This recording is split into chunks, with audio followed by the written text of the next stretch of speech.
A Casa Virtual Luz Espírita apresenta o programa Gotas da Doutrina Espírita, um momento de reflexão para que possamos aprender e colocar em prática os ensinamentos do Mestre Jesus, sob a coordenação de Cristiane Campos.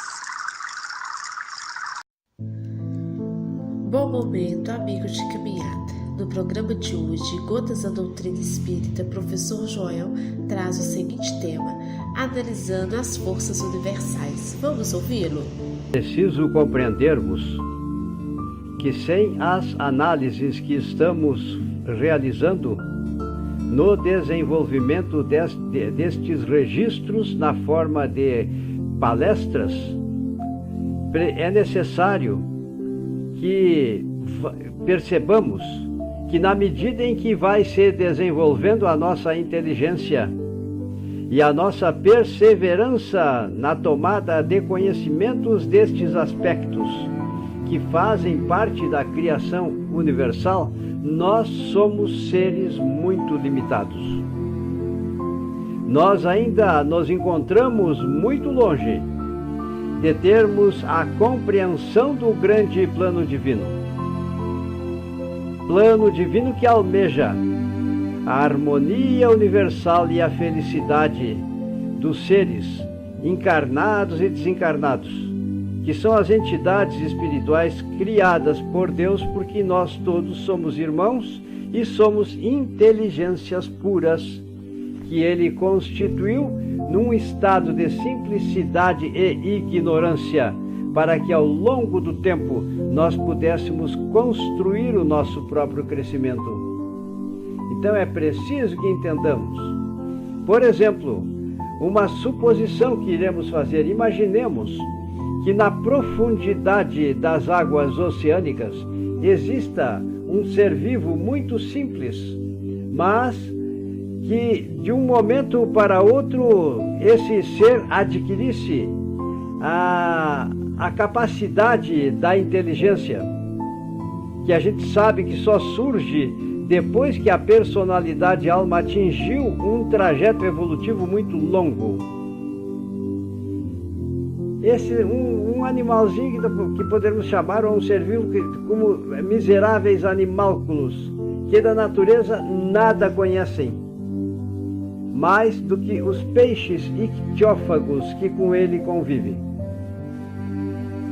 Então vamos supor que este ser vivo, de um momento para o outro, recebesse o dom da inteligência e pudesse emergir até a superfície da água e assim conseguisse perceber, vicejando na terra firme, o mundo vegetal e as formas animais que existiriam neste mundo vegetal que está sendo aqui arquetipado em termos hipotéticos. Mas vamos supor que, por um efeito maravilhoso desse novo poder, esse mesmo ser chegasse a se elevar das suas trevas eternas até a superfície do mar, não distante das margens opulentas de uma ilha esplêndida, onde existe imensa vegetação, banhada por um sol fecundante, dispensador de calor benéfico. Que juízo faria este ser das suas antecipadas teorias sobre a criação universal? Pois esta é a situação na qual nós, embora já sejamos espíritos relativamente desenvolvidos, ainda nos achamos muito distantes da nossa meta evolutiva. As teorias que temos logo adiante alvo de uma apreciação mais ampla, mas ainda relativamente tão incompleta quanto a primeira. Tal é o homem, a imagem da nossa ciência, porque eu estou aqui me baseando em expressões e conteúdos que foram, claro, redigidos por entidades espirituais que orientaram Kardec na confecção deste último volume da sua obra, que é a Gênese, as Predições e os Milagres. Mas, vindo, pois, tratar daqui a questão das leis e das forças que regem o universo, a entidade espiritual se revela que, como nós, ele é um ser relativamente pequeno, até se considera ignorante. Vejam só, quanto maior a grandeza da entidade, mais ela se julga pequena ante a grandeza incomensurável e infinita do todo, em face à ciência real, malgrado a aparente superioridade, que com relação aos meus irmãos da Terra me advém a possibilidade de estudar problemas naturais que lhes são interditos na posição em que eles se encontram como habitantes da Terra, trago apenas, assim se expressou a entidade que eu estou aqui verbalizando como ela pensava, trago por único objetivo dar-vos uma noção geral das leis universais, sem explicar pormenorizadamente o modo de ação e a natureza das forças especiais que lhes são dependentes. Percebam, nós vamos ler um texto agora, que foi redigido por Kardec. Tal também a situação dos negadores do mundo dos espíritos, quando, após se haverem despojado do envoltório carnal, contemplam desdobrados às suas vistas os horizontes desse mundo. Compreendem então quão ocas eram as teorias com que pretendiam tudo explicar, como existe especialmente por parte daqueles que são chamados mecanicistas e que consideram a vida e o universo como se fossem máquinas, ou mesmo os materialistas que atrevem-se a dizer que não acreditam em Deus, como se houvesse efeitos inteligentes que não correspondessem a uma causa inteligente. Este Criador é infinito no seu saber. Isso nós conseguimos na medida em que realizamos o percurso das nossas análises, contanto que sejamos perseverantes e procuremos adquirir, interiorizar estes conhecimentos que são as expressões da verdade, sem nada de miraculoso, porque na natureza não existem saltos.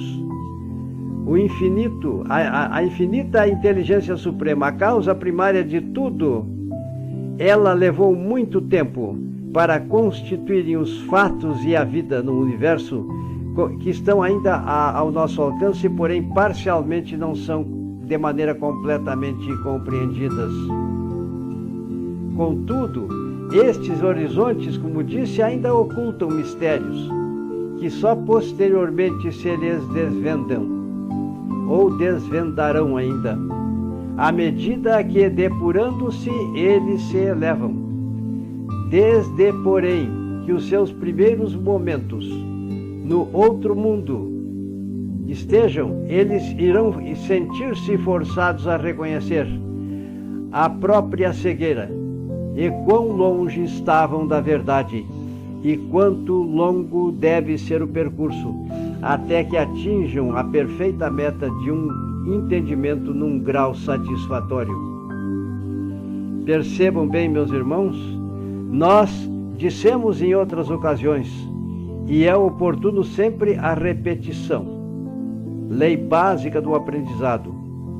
Aquilo que as entidades espirituais chamavam também de fluido etéreo, ou éter, ou matéria cósmica, é a matéria primordial a partir da qual o universo, tanto no plano material quanto no plano espiritual, foi usada para constituir tudo aquilo que existe nas duas dimensões, e onde, é claro, as entidades espirituais exercitam as suas faculdades e as demais atividades necessárias, e que estão todas elas contidas em termo de atividade contínua dentro da eternidade, nos livros básicos da doutrina que consola. Esse éter é inerente às forças que presidiram a metamorfose da matéria. Se eu disse que a matéria-prima, matéria cósmica universal é a fonte de tudo, quero dizer que no momento em que estas matérias se constituíram na formação do universo, mas vamos nos deter no nosso sistema solar, na formação então do nosso sistema solar, propriedades novas criadas pela inteligência suprema, causa primária de tudo, começaram a se manifestar. E assim então a gente tem diversas leis que são diversificadas, porém todas elas fonte de uma mesma origem. Ainda em cima desses fatos, nós iremos ter a ocasião de darmos continuidade, porque em nome de Jesus nós vamos percorrendo passos pequenos e com o auxílio das entidades espirituais para todos nós, é claro, nós iremos fazer esse percurso e que assim Deus nos ajude e permita.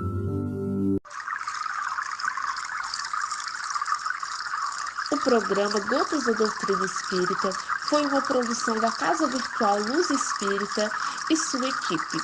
Acesse www.cavile.com.br.